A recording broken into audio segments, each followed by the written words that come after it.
Praise the Lord. Hallelujah. The book of Mark chapter 5. Nínú ìwé Máàkù orí karùn-ún. From verses 25 to 35. Lẹ́sẹ̀ karùndínlọ́gbọ̀n. The Bible tells us about the woman with the issue of blood. Bíbélì sọ obìnrin kan fún wa olórísun ẹ̀jẹ̀. The woman with the issue of blood. Olórísun ẹ̀jẹ̀ yìí. For 12 years. Fún ọdún 12. She has spent everything. She has all her money. Gbogbo ohun tó ní ló ti ná pátápátá. With the physicians. Pẹ̀lú àwọn oníṣègùn. But the problem only grew worse. Ìṣòro náà ṣe kí ni ó ti ń dàgbà sí. Nothing better. Kò só nǹkan tí a lè tọ́ka sí nípa rẹ̀. But she heard. Ó gbọ́. That Jesus of Nazareth. Pé Jésù ti Násárẹ́tì. Is passing by. Ó ń kọjá lọ. She just decided to come behind. Ó kàn rò láti wá sí apá kan. And touched his garment. Láti fọwọ́ kan ìṣẹ́tí aṣọ rẹ̀. She said to herself. Ó sọ fún ara rẹ̀. If only she only believed that if only I must touch the hem of his garment. Tí mo bá tiẹ̀ lè fi ọwọ́ kan ìṣẹ́tí aṣọ rẹ̀ báyìí. I will be made whole. A ó sì mú mi lára dá. The Bible say straightway. Bíbélì pé lójú kan náà. Immediately. Lójú kan náà. The plague ceased. Orísun ẹ̀jẹ̀ náà sì dúró. And she discovered that she was made whole. Ó sì rí wípé a mú un lára dá. I'm here to tell you tonight. Mo wá láti wá sọ fún ọ ní àṣálẹ́ yìí. I don't know what you have come here tonight. Mi ò mọ ohun tó bá wá. I don't know the plague that you have followed you. Èmi ò mọ ìṣòro tó tẹ̀lé ọ wá báyìí. It will cease tonight. Ní àṣálẹ́ yìí yóò dákẹ́. Amen. Àmín. And Jesus noticed, he said, virtue has gone out of me. Jésù sì mọ̀ wípé ohun kankan àṣẹ ti jáde lára mi. He stopped. Virtue has gone out of me. Ó dúró pé àṣẹ jáde ní ara mi. And the woman trembled. Obìnrin náà sì ń gbọ̀n jìnnìjìnnì. And told him all that happened to her. Ó ti sọ gbogbo rẹ̀ fún Jésù. So what I'm here to let you know. Ohun tí mo fẹ́ kẹ́ ẹ mọ̀ you are báyìí. going to touch the hem of Jesus' garment tonight. Ìwọ náà yóò fọwọ́ kan ìṣẹ́tí aṣọ Jésù Believe in náà your lẹ́yìn. heart you are going to be made whole of every problem. Be it financial problem, be it plague of any sort. Tonight will not be, you will remain the same again. Gbàgbọ́ ní ọkàn rẹ pé ní àṣálẹ́ yìí náà ni tìrẹ báyìí. Amen. Àmín. There's power at work. Àkókò náà ti dé báyìí. There's power at work. Agbára ń rìn nínú àkókò. You cannot conduct electricity with a rope. O ò lè fi iná agbéni gìrì mọ́ okùn. You must conduct electricity with the right cable. O gbọ́dọ̀ mú ohun tó tọ́ sí ara wọn sínú agbéni. Power is only released. Agbára máa ń jáde. When there's demand placed on it. Nígbà tẹ́nìkan bá tẹ̀lé. And power will flow. Agbára náà yóò sì máa tàn. Amen. Àmín. So connect to that power tonight. Ní àṣálẹ́ yìí wá agbára náà rí. You need to connect. O nílò láti warí. You need to connect. O nílò láti warí. Because the Lord has been waiting for you. Ọlọ́run dúró dè ọ́. To make you whole. Láti mú ọ lára dá. Praise the Lord. Hallelujah. The woman jumped queue. Obìnrin yẹn ó wò ó. A lot of dignitaries were surrounding Jesus. Ọ̀pọ̀lọpọ̀ àìníye kan ló tẹ̀lé Jésù kiri. But she knew her problem. Ṣùgbọ́n obìnrin yìí mọ ìṣòro rẹ̀. She made a demand. Òun náà pinnu. And she got it. Ó sì gbà á. As you make your demand tonight. Bó ṣe ń pinnu ní àṣálẹ́ yìí. As the woman got her own solved. Got her problem solved. Ọlọ́run lẹni tí ń ṣe olùwòsàn. You will get all your problems solved tonight. Gbogbo ìṣòro ayé ẹ lónìí yóò wá sópin. Amen. Àmín. We have seen that there's darkness everywhere. A ti rí wípé òkùnkùn wà ní gbogbo ibi. There's no one that tells that there are problems everywhere. Ìṣòro wà ní gbogbo ibi. It's just like the beginning of Genesis chapter 1 when God created heaven and earth. Ó dàbí ìgbà tí Ọlọ́run kọ́kọ́ dá ọ̀run àtayé. And the earth will start form void, darkness everywhere. Gbogbo ẹ̀ kàn wà ní jùjù ṣáá ni. But the Spirit of God moved. Ẹ̀mí Ọlọ́run wá ń rá bàbà. And God said, let there be light. Ọlọ́run wípé jẹ́ kí ìmọ́lẹ̀ kí ó wà. And darkness could not comprehend it. Òkùnkùn kò sì lè borí rẹ̀. The light is shining on your path tonight. ìmọ́lẹ̀ náà yóò tàn nípa rẹ̀ ní àṣálẹ́ yìí. No darkness can stand.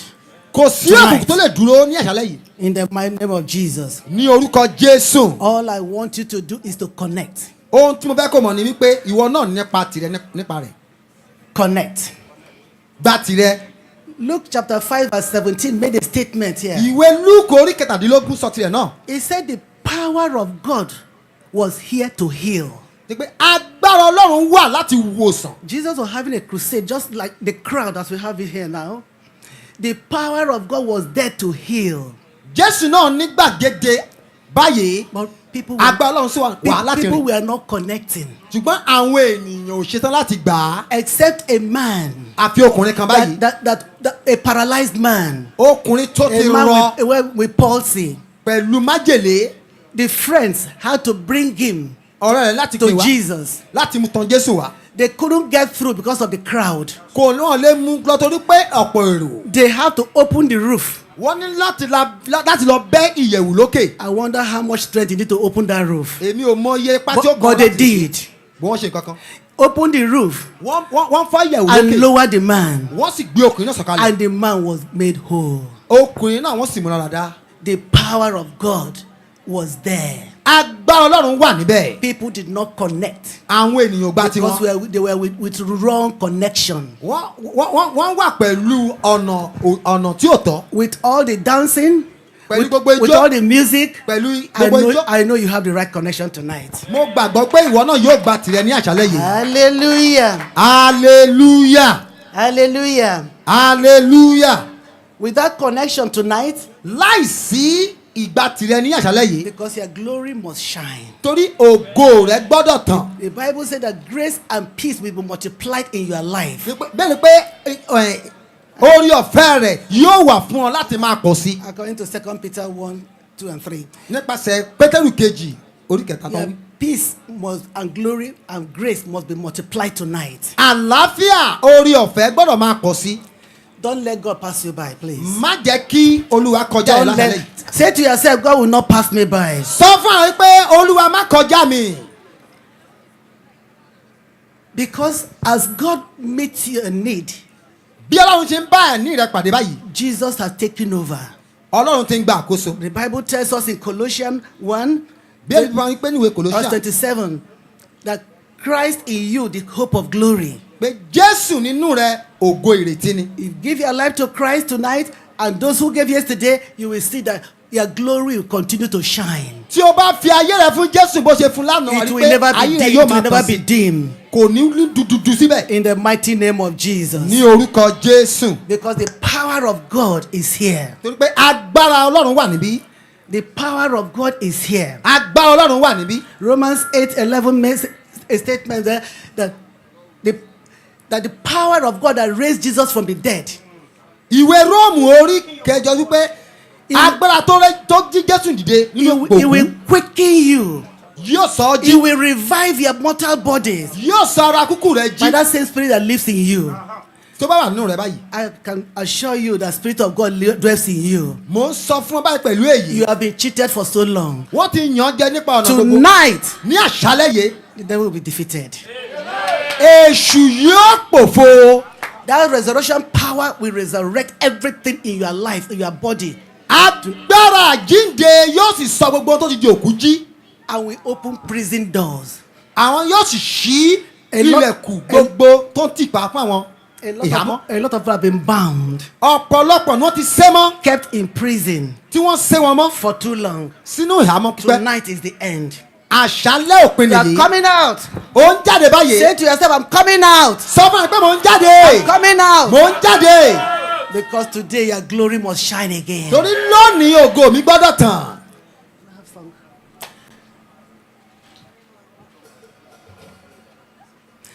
They ask everybody to bring water. I hope you are all having your water. Àbí pé kí gbogbo You ènìyàn have kó your mú water omi wá. tonight. Ìjọ wà pẹ̀lú omi rẹ I báyìí. want you to bring your water for the Lord to move through you. We locate every one of you tonight. Everyone that is sick on wheelchair or crutches, please come out. There's a woman that came with wheelchair yesterday. I don't want water. àti arọ àti ẹni tí kò ríran kí gbogbo wọn bọ́ síta. On crutches. bóyá aláìran tàbí abirùn. If you know you are okay, you can sit down. tá a bá rí i pé bóyá ara wa dá ṣáṣá a lè jókòó. Those who have the need here to be healed, please come forward. àwọn tó bá nílò ìmúláradá ẹ jẹ́ kán sún síwájú. Miracle worker. You are the miracle worker. Hey, come and do a miracle today. Oh, you will do a miracle today. Destiny changer. Oh, you are the destiny changer. Come and change my destiny today. Oh, come and change my destiny today. Your name is Yahweh. Your name is Yahweh. You are the miracle working God. Your name is Yahweh. Your name is Yahweh. Your name is Yahweh. Oh, you are the miracle working God. Your name is Yahweh. Your name is Yahweh. Your name is Yahweh. Hey, you are the miracle working God. Your name is Yahweh. Where is our water? Where is your water? Can you lift up your water? Lift your water, lift your water, lift your water, lift your water up. Lift your. Can you open the water? Open the water. Lift it ǹjẹ́ a up. lè ṣí omi náà bí? Open it. ẹ jẹ́ ká ṣí omi náà. Open the water. Lift ẹ it jẹ́ up. ká ṣí omi náà ká gbé sókè.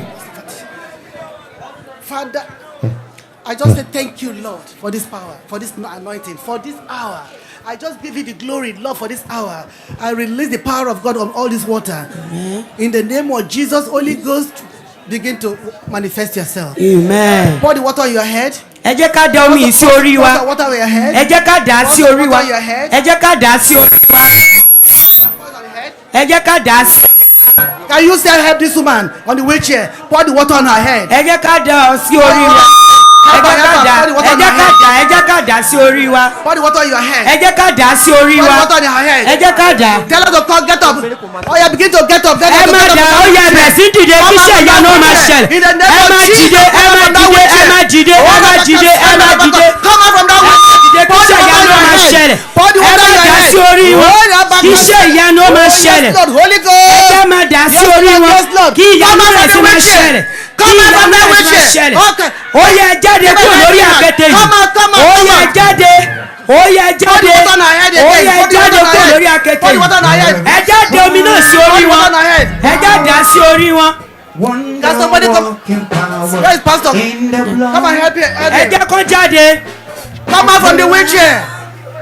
ó yẹ jáde ẹ jáde kúrò lórí àkéte All the yìí. water on her head ẹ again. jẹ́ kó túbọ̀ dé omi sí orí wọn sí. ẹ jẹ́ kó túbọ̀ dé omi sí orí wọn. Come out from that wheelchair. ó yẹ jáde kúrò lórí àkéte yìí. Receive strength on your ẹ legs right jáde now. ẹ jáde. In the name of Jesus. Amen. Receive strength right now. Can somebody give her a hand to come out? ẹ jẹ́ kẹ́nìkan ràn wọ́n lọ́wọ́. Give her a ẹ hand. jẹ́ Come out from that kẹ́nìkan ràn wọ́n wheelchair. lọ́wọ́. Come out from that láti wheelchair. jáde In the kúrò name nínú of àkéte. Jesus. ẹ Come jẹ́ out from that kẹ́nì wheelchair. ní In the orúkọ name of Jésù. Jesus. ó yẹ jáde. Over to you. Come out from that wheelchair. Ó yẹ jáde. Come out from that wheelchair. Ó yẹ In the jáde. name of Jesus. ó yẹ In jáde. the name of Jesus. lórúkọ Jésù. You are healed. You are healed. ẹ gba ìmúláradá. ẹ gba ìmúláradá. ẹ gba ìmúláradá. Yeah, praise the Lord. The Lord is in this place. Oh, there is power, wonder walking power in the blood of the Lamb, There is power, wonder walking power in the precious blood of the Lamb. So happy Jesus.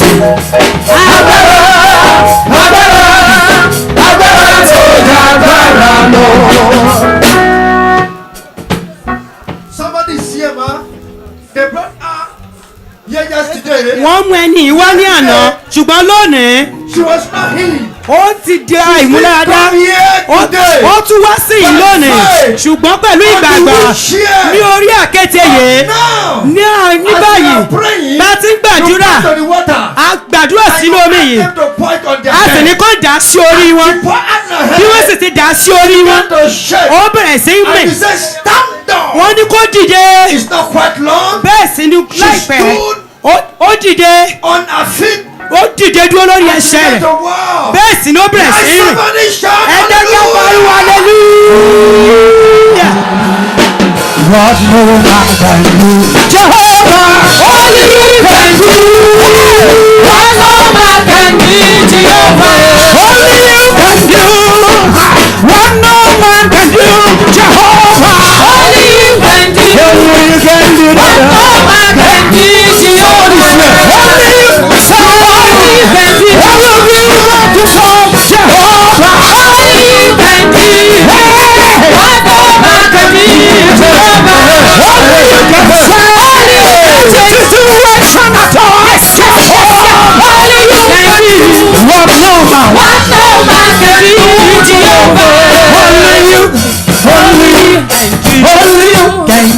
What is going on?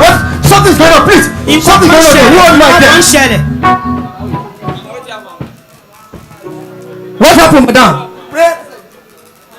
Bí omi yẹn ṣe kàn mí ní ara nǹkan náà kàn fò jáde nínú ọwọ́ yìí. As I'm pouring the water, something came out from this hand. Kí ló ṣẹlẹ̀ sọ́wọ́ yín? Ọwọ́ mi láti bí ó kàn rí pé mo sùn mo jí ní ọjọ́ náà ní ọwọ́ náà ṣe báyìí. He said he slept and from there he cannot carry her. Ìgbà láti ìgbà tó ti sùn ní wọn lè gbà That is wọ́n mọ́. partial stroke. He said as soon as the water touched her body, bó ṣe ba ọwọ́ yìí. he said the hand began to move. bẹ́ẹ̀ sì ni ọwọ́ náà bẹ̀rẹ̀ sí ń. And now she was what? Alright, yeah? Bẹ́ẹ̀ni sá. Oya, and the way is okay. wọ́n ní raise up the hand. Kí lè lè ṣe tẹ́tẹ̀lẹ̀? Oya máa fi ṣe. Ẹ lè di ọkọ mú. He said she cannot hold anything but now. Oya hold the mic, hold the mic, hold the mic. Ẹ di mic yẹn mú. Ẹ di mic yẹn mú. Let somebody shout hallelujah. Nínú ẹ̀jẹ̀ Jésù. Agbára ń bẹ nínú ẹ̀jẹ̀ rẹ̀. Nínú ẹ̀jẹ̀ rẹ̀. Agbára ń bẹ nínú ẹ̀jẹ̀ Jésù. Agbára ń bẹ nínú ẹ̀jẹ̀ rẹ̀. Agbára ń bẹ nínú ẹ̀jẹ̀ Jésù. Ìwòsàn bẹ nínú ẹ̀jẹ̀ rẹ̀. Ìwòsàn bẹ nínú ẹ̀jẹ̀ Jésù. Ìwòsàn bẹ nínú ẹ̀jẹ̀ rẹ̀. Hallelujah. Anybody? Ìjà túrẹ́ ni Check your body. Ẹ wo ara yín. Check your body. What you cannot do before. ohun tí a lè ṣe tẹ́lẹ̀ Another person again. ǹjẹ́ èèyàn kan Kí ló ṣẹlẹ̀ sẹ́ni yìí? Oh, partial stroke. Partial blindness. Can you pour the water on the eyes again? Ta ló mọ̀? Ta ló mọ̀ wọ́n ní ẹni pé yìí? kí wọ́n dẹ omi Ta sí ló mú ojú wá? rẹ̀ wọ́n ní ta ló mú wá Ẹ domi ẹ sójú ẹ̀. wọ́n ní kán dẹ omi sí ojú rẹ̀ Fífọ ojú ẹ̀. use the water Ó to tó. wash your face is. The Lord told Okay. me there are more than 30 miracles tonight. ìpè ọlọ́run sọ wípé ó ju ọgbọ̀n Connect to yours and get your miracle. ìpè ẹ̀sùn mọ́ kí I ẹ don't sì know gba what you iṣẹ́ are ìyanu here yín for. There are more than 30 miracles tonight. ìpè ó ju iṣẹ́ God ìyanu spoke tó to lé me. ní ọgbọ̀n. What's your own? Ohun tí ò lè ṣe bí tẹ̀lé ṣe tẹ̀lé ẹ bá wọra yín. Ẹ bá wọra yín. Ẹ bá wọra yín. Ẹ tó bá ní testimony. Check your Lọ́wọ́ it's okay. If any testimony, raise up your Lọ́wọ́ it's hands. okay. If you have any 1, testimony, raise up your 2, hands. 3. Àwọn tó lọ́wọ́ ẹ wá síwájú. Àwọn tó lọ́wọ́ ẹ wá síwájú. Ẹgbẹ́ máàkì sí wọn lẹ́nu. Give them mark, let us hear their testimony. Ẹ jẹ́ kí wọ́n wá àwọn tí wọ́n ní testimony. Let them move Those people that forward. have testimony, let them come forward. Àwọn You tó want bá to ní know what is going ìjẹ́rìí on. a fẹ́ kí wọ́n wá sí iwájú. You are not been menstruating after the prayer. You bóyá have seen your àti ìṣe menstruation. oṣù Go bóyá àti forward. báyìí ẹja Kí súnmọ́ ló ṣẹlẹ̀? ojú mi ó là ju bí mo ṣe gbé wá lọ. Praise the Lord. hallelujah. She said she was not seen very well. wípé wọn ò lè ríran dáradára. After prophetess pray, wípé bí wòlíì ti as the water touched her bí head, omi yìí ṣe dà sí he orí said, rẹ̀.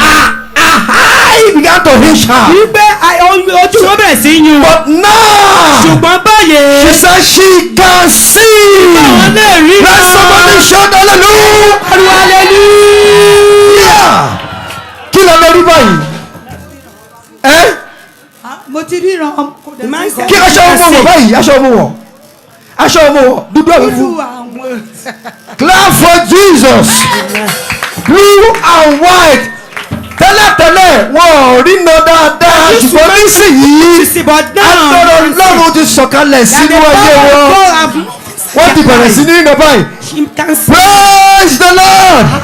Who else again? Who else again? Nitatu. Oh yeah, hey, somebody say. This is my pikin ba. Every week I go take blood. pé ní gbogbo ọ̀sẹ̀ ló máa ń gba ẹ̀jẹ̀. Your body hot. Now it dey better now. Ìgbé báyìí. Praise the Lord. Hallelujah. He said as daughter. Every week he was putting blood. Ìgbé lọ́sọ̀ọ̀sẹ̀ ló ń From this gẹ̀jẹ̀. hour. ṣùgbọ́n ní báyìí. Her body that was feeling so high. Ìgbé gbogbo He said everything disappeared.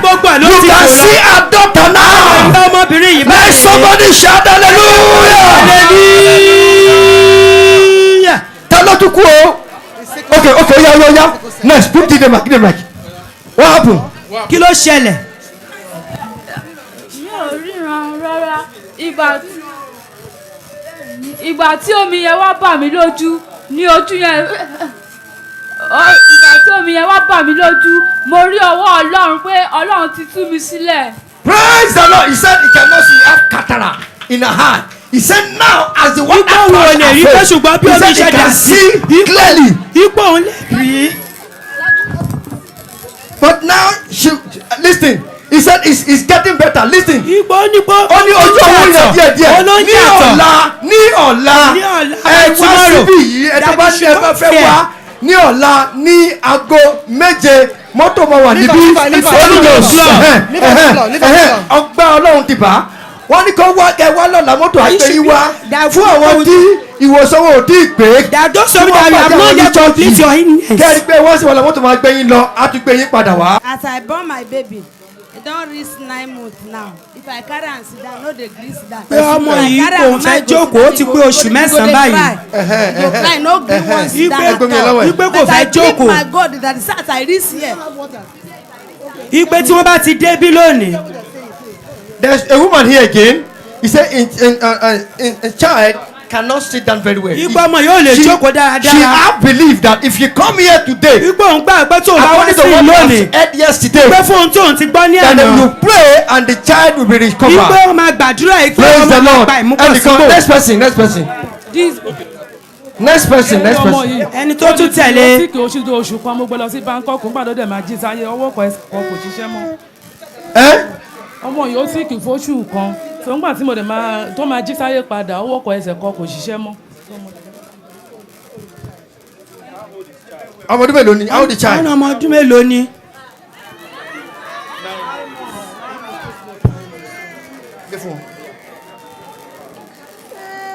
What happened? ọmọ yìí bá a ṣe bí ẹsẹ̀ ń dùn. Praise God. a máa gbé lọ sí gbóbi lójoojúmọ́. but This one, she just slept and wake up.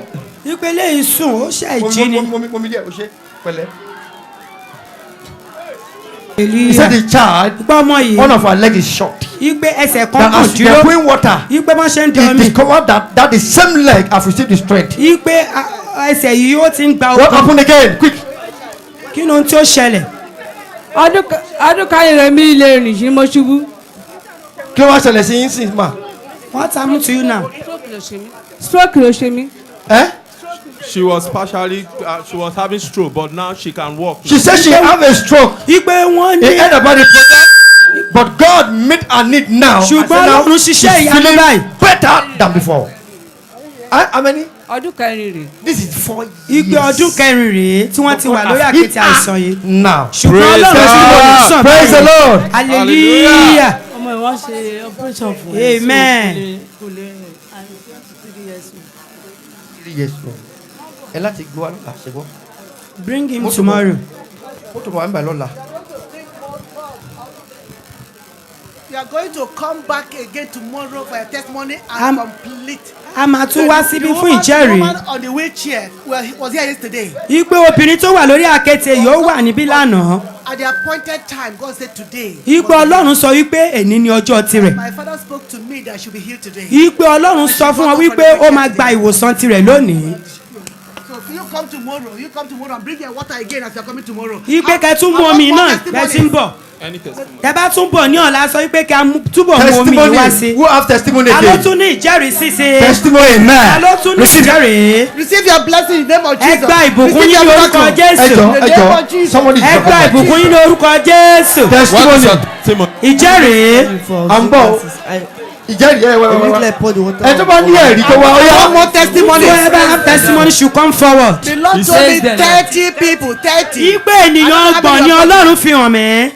praise the lord. Hallelujah. láti bí èyí ẹ plus mo rí menstruation mi but tí mo ṣe rí i pé wọ́n da omi yẹn sí mi lára mo rí i pé blood wá sí ara Who mi. is that? Praise the Lord. He said, "Ye shall not be seen and menstruation." Kò tí As ì soon kọ́ as you sí want rẹ̀. that touch her Ó head, omi ti jà she sí saw lára. blood coming out from Ó her bẹ̀rẹ̀ body. sí ní ẹ̀jẹ̀ tó Praise the Lord. Hallelujah.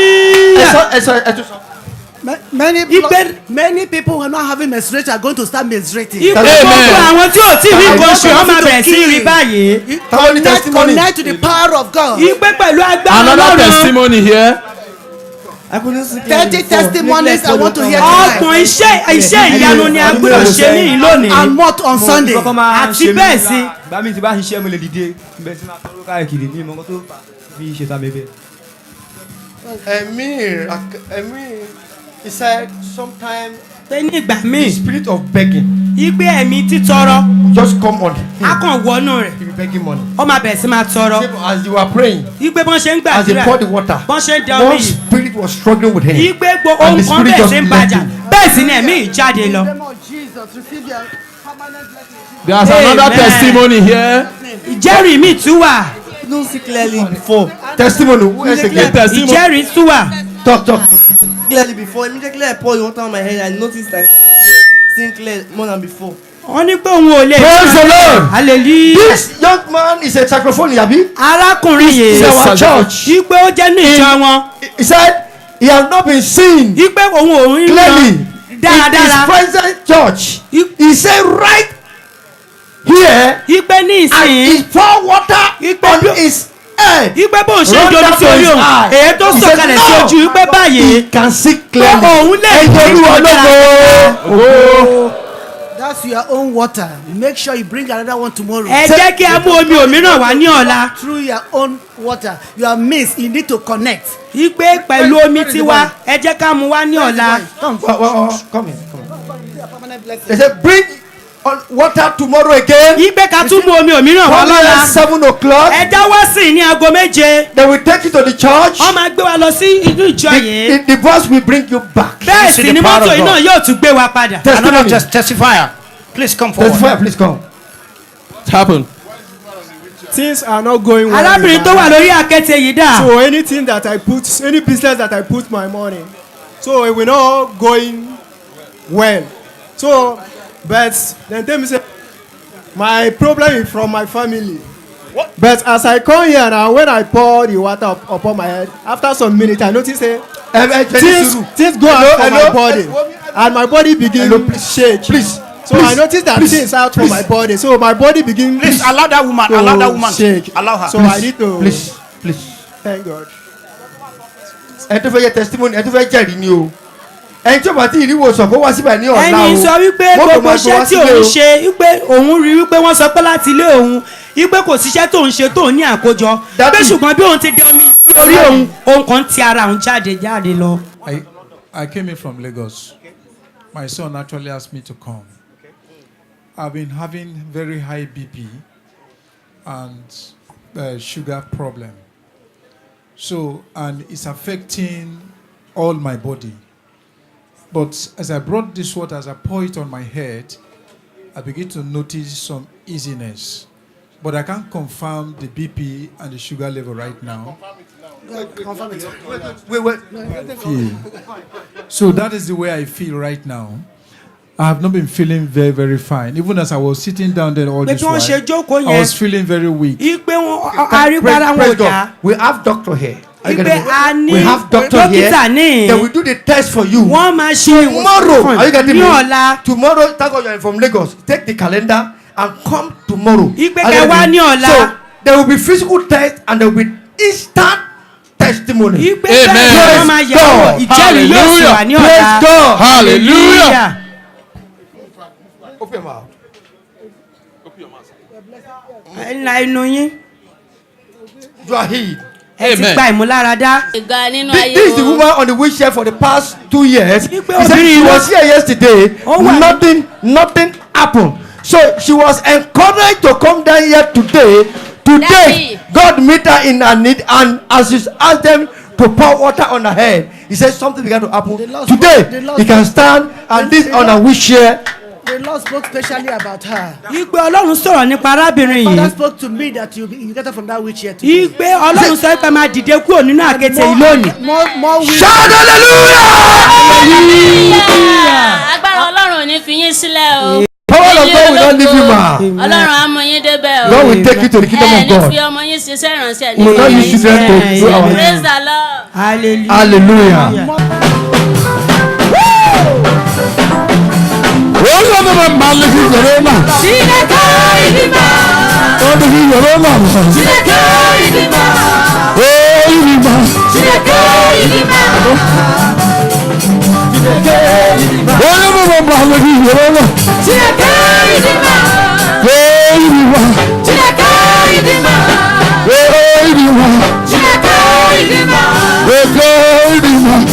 Carry me to go. What carry me to go, to go, to go. Carry me to go. Baba carry me to go, to go, to go.